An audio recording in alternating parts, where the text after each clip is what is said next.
اعوذ باللہ من الشیطان الرجیم بسم اللہ الرحمن الرحیم وعنده مفاتح الغیب لا يعلمها الا هو ويعلم ما في البر والبحر وما تسقط من ورقة إلا يعلمها ولا حبة في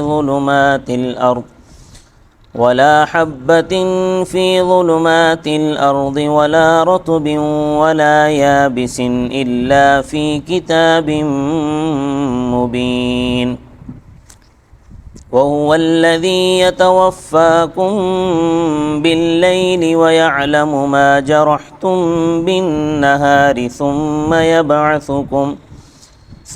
يبعثكم فيه ليقضى أجل مسمى ثم إليه مرجعكم ثم ينبئكم بما كنتم تعملون وهو القاهر فوق عباده ويرسل عليكم حفظة حتى إذا جاء أحدكم الموت توفته رسلنا وهم لا يفرطون ثم ردوا إلى الله مولاهم الحق ألا له الحكم وهو أسرع الحاسبين صدق اللہ العظیم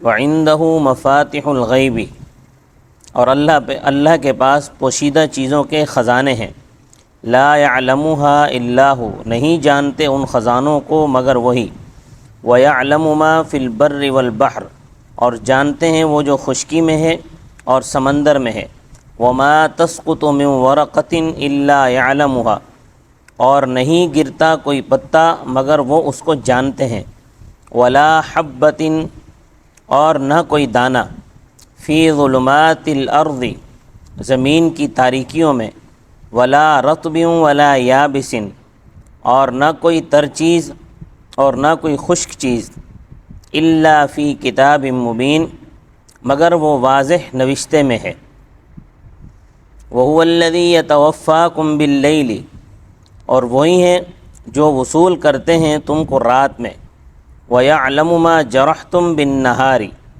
اور جانتے ہیں جو تم نے دن میں کمایا ہے، ثُمَّ يَبْعَثُكُمْ فِيهِ لِيُقْضَى أَجَلٌ مُّسَمًّى، پھر جگاتے ہیں وہ تم کو دن میں تاکہ پورا کیا جائے مقررہ وقت، ثُمَّ إِلَيْهِ مَرْجِعُكُمْ، پھر تمہارا لوٹنا ہے انہی کی طرف، ثم ينبئكم، پھر وہ تم کو آگاہ کریں گے، بما کنتم تعملون، ان کاموں سے جو تم کیا کرتے تھے، وهو القاہر فوق عبادہ، اور وہ غالب ہیں اپنے بندوں کے اوپر، ويرسل علیکم حفظہ، اور تم پر وہ بھیجتے ہیں اپنے نگہبان، حتی اذا جاء احدکم الموت، یہاں تک کہ جب تم میں سے کسی ایک کو موت پہنچتی ہے، توفتہ رسلنا، تو وصول کرتے ہیں اس کو ہمارے فرستادہ، وہم لا یفرطون، اور وہ کوتاہی نہیں کرتے، ثم ردوا الی اللہ مولاہم الحق، پھر پھیرے گئے وہ اللہ کی طرف، ان کا کارساز برحق ہے، الا لہ الحکم، سنتا ہے انہی کے لیے فیصلہ ہے، الا یعنی الا، سنتا ہے تو یعنی خبردار، لہ الحکم، انہی کے لیے فیصلہ ہے، وہو اسرع الحاسبین، اور وہ جلد حساب لینے والے ہیں۔ کافر جلدی مچاتے تھے اور کہتے تھے کہ اگر تم سچے رسول ہو اور جو کلام تم سناتے ہو اگر واقعی یہ اللہ کا کلام ہے، لیکن ہم یہ دونوں باتیں نہیں مانتے، ہم تو تکذیب کرتے ہیں، تو جب ہم تکذیب کرتے ہیں تو تم ہمیں عذاب کی دھمکی دیتے ہو، تو وہ عذاب لے کیوں نہیں آتے، دیر کیوں لگا رہے ہو؟ کہیں یہ دل خوش کرنے کی باتیں تو نہیں ہیں؟ تو اس کا جواب دیتے ہیں کہ تکذیب کرنے والوں پر عذاب کا آنا یا نہ آنا یہ آئندہ کی بات ہے۔ جو باتیں ابھی وجود میں نہیں آئیں وہ امور غیب ہیں، اور غیب کی خبر اللہ کو ہے۔ نبی صلی اللہ علیہ وسلم بھی نہیں جانتے کہ مکذبین پر عذاب آئے گا یا نہیں آئے گا، اور اگر آئے گا تو کس شکل میں آئے گا۔ یہ سب باتیں اللہ کے علم میں ہیں۔ اللہ تعالیٰ کے علم میں صرف یہی بات نہیں، ان کے علم میں سب کچھ ہے۔ وہ خشکی اور تری کی تمام چیزوں کو جانتے ہیں۔ درخت کا کوئی پتا نہیں گرتا مگر وہ ان کے علم میں ہوتا ہے۔ زمین کی گہرائی میں جو بیج پڑا ہوتا ہے، اور تری اور خشکی، زمین کی گہرائی میں جہاں بھی تری اور خشکی ہے، وہ ساری چیزیں اللہ کے علم میں، نہ صرف اللہ کے علم میں بلکہ لوح محفوظ میں بھی ریکارڈ ہے۔ غیب کے خزانے یا غیب کی کنجیاں، غیب کے خزانے اور چابیاں ایک ہی بات ہے، کیونکہ خزانہ جو ہے وہ چابی سے ہی کھلتا ہے۔ تو جو چیزیں ابھی وجود میں نہیں آئیں یا وجود میں آ تو چکی ہیں مگر اللہ نے ان پر کسی کو مطلع نہیں کیا ہے، تو وہ امور غیب ہیں، جیسے قیامت اور وہ تمام حالات اور واقعات جو قیامت سے متعلق ہیں۔ اسی طرح آئندہ وجود پذیر ہونے والے انسان، یہ سب امور غیب ہیں۔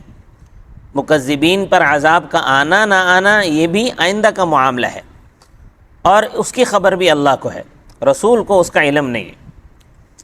پھر اس آیت میں کتاب مبین سے مراد لوح محفوظ ہے، کہ لوح محفوظ میں ہر چیز تفصیل کے ساتھ درج ہے، اس لیے اسے مبین کہا گیا۔ مبین اس کی صفت لائی گئی ہے، اور لوح محفوظ کیا ہے؟ اس کی تفصیل نہیں آئی۔ کہتے ہیں کہ عرش کی قوت خیالیہ کا نام لوح محفوظ ہے۔ جیسے حافظ جو ہوتا ہے حافظ، اس کے دماغ میں پورا قرآن تفصیل سے محفوظ ہوتا ہے، اسی طرح جمیع ما کان و ما یکون کا علم عرش کے حافظے میں بھی بھرا ہوا ہے۔ لوح محفوظ میں ہر چیز ریکارڈ کیوں کی گئی ہے، اس کا صحیح جواب بھی معلوم نہیں ہے۔ کہتے ہیں کہ اس لیے سب چیزیں درج کی گئی ہیں کہ فرشتے وہاں دیکھ کر پھر ان کی تعمیل کریں۔ تو فرمایا وَعِندَهُ مَفَاتِحُ الْغَيْبِ، اور اللہ ہی کے پاس پوشیدہ خزانوں، پوشیدہ چیزوں کے خزانے ہیں۔ یعنی جو عذاب کا معاملہ ہے یہ ایک معاملہ ہی صرف ان کے علم میں نہیں ہے، بلکہ اور بہت سی چیزیں ہیں جو ان کے علم میں نہیں ہیں، حتیٰ کہ خزانے بھی، خزانے کے خزانے اللہ کے علم میں ہیں۔ تو جب خزانے کے خزانے اللہ کے علم میں ہیں تو ان کفار پر اللہ کا عذاب آنا نہ آنا یہ بھی اللہ ہی کے علم میں۔ لا يعلمها الا هو، ان خزانوں کو وہی جانتے ہیں، پیغمبر صلی اللہ علیہ وسلم بھی نہیں جانتے۔ اس کے بعد اللہ تعالیٰ کے علم محیط کا بیان ہے۔ وَيَعْلَمُ مَا فِي الْبَرِّ وَالْبَحْرِ، اور وہ خشکی اور تری کی تمام چیزوں کو جانتے ہیں۔ وَمَا تَسْقُطُ مِن وَرَقَةٍ، اور کوئی پتا نہیں گرتا مگر وہ ان کے علم میں ہوتا ہے۔ إِلَّا يَعْلَمُهَا، مگر وہ ان کے علم میں ہوتا ہے۔ وَلَا حَبَّةٍ فِي ظُلُمَاتِ الْأَرْضِ وَلَا رَطْبٍ وَلَا يَابِسٍ إِلَّا فِي كِتَابٍ مُبِينٍ، اور جو بھی بیج زمین کی تاریکیوں میں پڑا ہے اور ہر تر اور خشک چیز واضح نوشتے میں ہے۔ دیکھیں قیامت آنے والی ہے، مگر یہ کب آئے گی اس کا بالیقین کسی کو علم نہیں ہے۔ حضرت اسرافیل علیہ السلام جو سور پھونکنے پر مامور ہیں، حضرت جبرائیل علیہ السلام جو نبیوں کے پاس شریعتوں کی وحی لاتے ہیں، اور سید کائنات صلی اللہ علیہ وسلم جن کو بے حساب علم دیا گیا، وہ بھی نہیں جانتے کہ قیامت کب آئے گی۔ البتہ علم الہی میں اس کا ایک وقت مقرر ہے، اور جو وقت علم الہی میں مقرر ہے اس وقت وہ قیامت قائم ہو کر رہے گی۔ البتہ قیامت کا ایک چھوٹا بھائی ہمارے پاس ہے، قیامت کا بھیا جسے کہتے ہیں، اور وہ ہے نیند۔ جب ہم رات میں یا دن میں سوتے ہیں تو فرشتے ہماری روح قبض کر لیتے ہیں، اور سوتے جاگتے ہم جو کچھ کرتے ہیں وہ اللہ کے علم میں ہے۔ پھر ایک وقت اللہ تعالیٰ، ایک وقت کے بعد اللہ تعالیٰ ہمیں جگاتے ہیں، یہ سلسلہ پوری زندگی چلتا رہتا ہے، کبھی دن میں ہم سوتے ہیں، کبھی رات میں سوتے ہیں، جب بھی سوتے ہیں روح قبض کر لی جاتی ہے۔ تو جب اللہ تبارک و تعالی ہمیں جگاتے ہیں تو ہماری روحیں واپس کر دی جاتی ہیں تاکہ جو زندگی باقی بچی ہوئی ہے اس کو پوری کر لیں۔ پھر جب وہ مقررہ مدت، جو مقررہ زندگی ہے، وہ جب پوری ہو جاتی ہے تو پھر فرشتہ مکمل روح وصول کر لیتا ہے، اور اسی کا نام موت ہے۔ موت کے بعد پھر زندہ ہونا ہے، اسی طرح جیسے کہ آدمی سونے کے بعد جاگتا ہے، پھر زندہ ہو کر اللہ کی بارگاہ میں پہنچنا ہے۔ وہاں اس کے سامنے اس کا ریکارڈ رکھ دیا جائے گا، وہ تمام باتیں اس کو جتلائی جائیں گی جو وہ دنیا کی زندگی میں کرتا رہا ہے۔ یہ ایک محسوس مثال ہے، اس سے سمجھ لینا چاہیے کہ قیامت کیسی ہوگی، اور یہ بات بھی یقین کر لینی چاہیے کہ قیامت آئے گی۔ تو فرمایا وَهُوَ الَّذِي يَتَوَفَّاكُمْ بِاللَّيْلِ، اور وہی ہیں جو رات میں تمہاری روح قبض کر لیتے ہیں، وَيَعْلَمُ مَا جَرَحْتُمْ بِالنَّهَارِ، اور تم نے دن میں جو کچھ کیا ہے اس کو جانتے ہیں، ثُمَّ يَبْعَثُكُمْ فِيهِ، پھر تمہیں دن میں جگاتے ہیں، لِيُقْضَىٰ أَجَلٌ مُّسَمًّى، تاکہ زندگی کی مقررہ مدت پوری کر لی جائے، ثُمَّ إِلَيْهِ مَرْجِعُكُمْ، پھر تمہیں ان کی طرف لوٹنا ہے، ثُمَّ يُنَبِّئُكُمْ بِمَا كُنتُمْ تَعْمَلُونَ، پھر وہ تمہیں وہ باتیں جتلائیں گے جو تم کیا کرتے تھے۔ جتلانا یعنی جتانا، یعنی آگاہ کرنا، خبردار کرنا۔ اللہ تعالیٰ اپنے بندوں پر غالب ہیں، سب ان کے قبضہ قدرت میں ہیں، اور ساری کائنات کے لوگ، ساری کائنات کی چیزیں اللہ کی حفاظت سے پنپ رہے ہیں۔ اللہ نے انسان کے حفاظت کے لیے انسان کے ساتھ فرشتے لگا رکھے ہیں۔ سورۃ الرعد میں بھی یہ بات آئی ہے، لَهُ مُعَقِّبَاتٌ مِّن بَيْنِ يَدَيْهِ وَمِنْ خَلْفِهِ يَحْفَظُونَهُ مِنْ أَمْرِ اللَّهِ، تو اللہ ہی کی ملک ہیں وہ فرشتے جو انسان کے آگے پیچھے باری باری آنے والے ہیں، جو حکم الہی سے انسان کی دیکھ بھال کرتے ہیں۔ آپ نے دیکھا ہوگا کہ آج کل تو سوشل میڈیا کا زمانہ ہے، بہت ساری ویڈیوز ایسی موجود ہیں کہ کسی آدمی کا ایکسیڈنٹ ہونے لگا، اس کو کسی ایک نادیدہ قوت نے وہاں سے اٹھا کے سائڈ پہ کھڑا کر دیا۔ ایسی ویڈیوز جو اچانک ریکارڈ ہو گئیں CCTV کیمراز میں، تو وہ سوشل میڈیا پہ موجود ہیں، آپ دیکھ سکتے ہیں۔ تو یہ ان فرشتوں کا، یہ وہ فرشتے ہیں جو اللہ پاک نے حفاظت کے لیے لگا رکھے ہیں، تو یہ وہ فرشتے حفاظت کر رہے ہوتے ہیں۔ ہاں، جس کے مقدر میں لکھا ہوا ہوتا ہے کچھ تکلیف پہنچنا، نقصان ہونا، تو اس کو نقصان پہنچ جاتا ہے۔ تو یہ جو فرشتے ہیں یہ زندگی بھر انسان کی حفاظت کرتے رہتے ہیں، یہاں تک کہ انسان کی موت کا وقت آ جاتا ہے۔ تو جب موت کا وقت آتا ہے تو موت کے فرشتے آ کر اس کی جان نکال لیتے ہیں، اور وہ ذرا کوتاہی نہیں کرتے، نہ وقت سے پہلے جان نکالتے ہیں اور نہ وقت کے بعد، وقت آنے کے بعد لمحہ بھر کی مہلت دیتے ہیں۔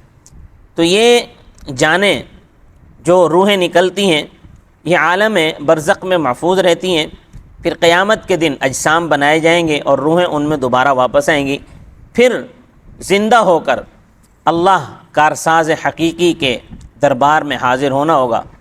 اس تفصیل سے معلوم ہوا کہ اللہ تعالیٰ اپنے بندوں پر غالب ہیں، سارے بندے ان کے قبضہ قدرت میں ہیں، وہ جس کے ساتھ بھی جس وقت بھی چاہیں جو معاملہ کرنا چاہیں کر سکتے ہیں۔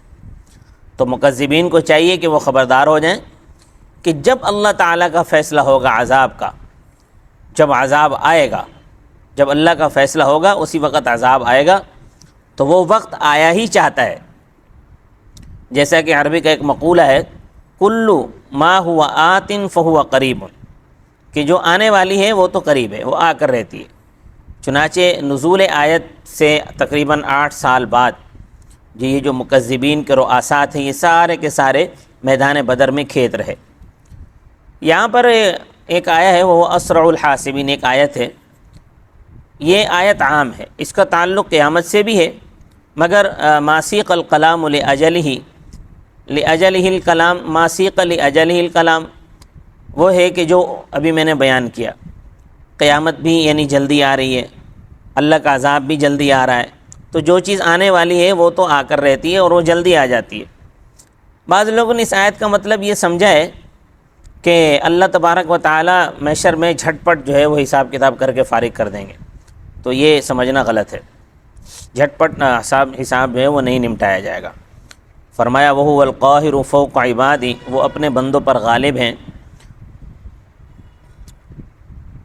وَيُرْسِلُ عَلَيْكُمْ حَفَظًا، اور ان پر حفاظت کرنے والے فرشتوں کو بھیجتے ہیں۔ حَتَّى إِذَا جَاءَ أَحَدَكُمُ الْمَوْتُ، یہاں تک کہ جب تم میں سے کسی کے موت کا وقت آتا ہے، تَوَفَّتْهُ رُسُلُنَا، تو ہمارے بھیجے ہوئے فرشتے یعنی موت کے فرشتے اس کی جان وصول کر لیتے ہیں۔ وَهُمْ لَا يُفَرِّطُونَ، اور وہ ذرا کوتاہی نہیں کرتے۔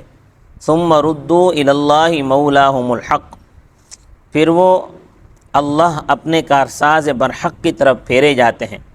أَلَا لَهُ الْحُكْمُ، خبردار ہو جاؤ فیصلہ انہی کا ہے۔ وَهُوَ أَسْرَعُ الْحَاسِبِينَ، اور وہ جلدی حساب کرنے والے ہیں۔ صدق اللہ العظیم۔